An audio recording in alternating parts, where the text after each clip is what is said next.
సభాధ్యక్షులు, ఈరోజు ఈ కార్యక్రమాన్ని చూసినటువంటి పెద్దలు, బీజేపీ ఆత్మకూరు కన్వీనర్ మల్లికార్జున రెడ్డి గారు, ఉపాధ్యక్షులు మురళి గారు,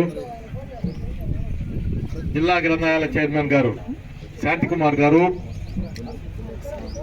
ఏబీవీసీ ఏవిఎస్ ఫౌండర్ దుర్గా ప్రసాద్ గారు, అందరికీ క్రీడాకారులకు అందరికీ నా నమస్కారాలు. చాలా సంతోషంగా ఉంది. మా ఇంటి ముందే మనం చెడుగుడు పడుగుడు ఆడుతున్నాం, అందుకు ఆనందంగా ఉంది. మరి ఈరోజు ఆడబోయేటటువంటి మన కబడ్డీ టోర్నమెంట్లో ఏ టీము అందుకుంటుందో టాప్ లెవెల్ మరి మనం ఇప్పుడు చెప్పలేము, ఒక 3-4 గంటల్లో చెప్తామేమో. వాళ్ళకి కూడా బహుమతులు ఉన్నాయి.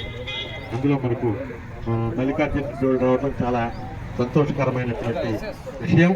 మనమందరము తక్కువ మంది ఉన్నామో 10 మంది స్టూడెంట్స్తో ఉన్నాం కాబట్టి ఆనందంగా ఉంది. స్టూడెంట్స్ అంటే మరి ఆనందంతో ఉన్నటువంటి పిల్లలు కదా, సంతోషంగా ఉండే మైండ్లు కదా. ఆటలు అంటేనే అద్భుతంగా ఆడగలిగినటువంటి వయసు కదా ఇది. అందుకని మనం అందరం కూడా సంతోషించదగినటువంటి విషయం. ప్రతి సంవత్సరం కూడా ఈ కథ నడుపుదాం. ఈ తూరి భారీ ఎత్తున ముందుగా అడ్వాన్స్గా చూసుకొని నడదాం.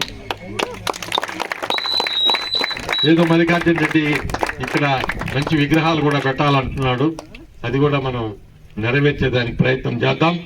తప్పకుండా అందరం కూడా ఒక యూనిట్గా ఉండి, పార్టీలు ఎన్ని రకాలుగా ఉండింది, యూనిట్ స్టూడెంట్స్ మీద స్టూడెంట్స్తో మూవ్ అవటానికి సంతోషం కాబట్టి అందరం కూడా సహకరిస్తామని ఆశిస్తూ నమస్కరిస్తూ సెలవు తీసుకుంటాం.